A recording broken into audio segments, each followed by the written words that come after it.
ಹೋಳಿ ಹಬ್ಬ ಪ್ರಬಂಧ.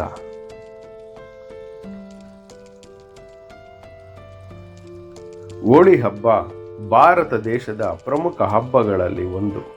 ಈ ಹಬ್ಬವನ್ನು ಬಣ್ಣಗಳ ಹಬ್ಬ ಎಂದು ಕರೆಯಲಾಗುತ್ತದೆ.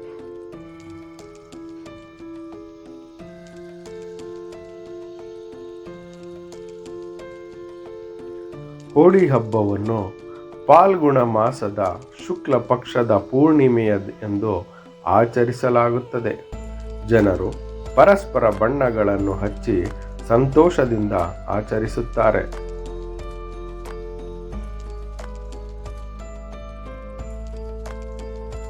ಹೋಳಿ ಹಬ್ಬವು ಒಳ್ಳೆಯದರ ಜಯ ಮತ್ತು ಕೆಟ್ಟದರ ಸೋಲನ್ನು ಸೂಚಿಸುತ್ತದೆ.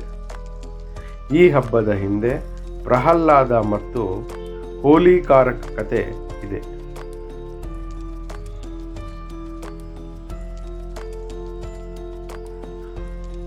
ಹೋಳಿ ಮುನ್ನ ದಿನ ಹೋಳಿಕನ ದಹನ ಮಾಡಲಾಗುತ್ತದೆ.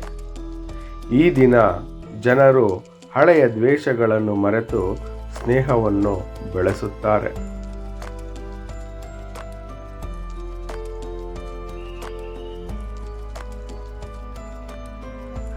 ಮನೆಗಳಲ್ಲಿ ಸಿಹಿ ತಿನಿಸುಗಳನ್ನು ತಯಾರಿಸಿ ಪರಸ್ಪರ ಹಂಚಿಕೊಳ್ಳುತ್ತಾರೆ.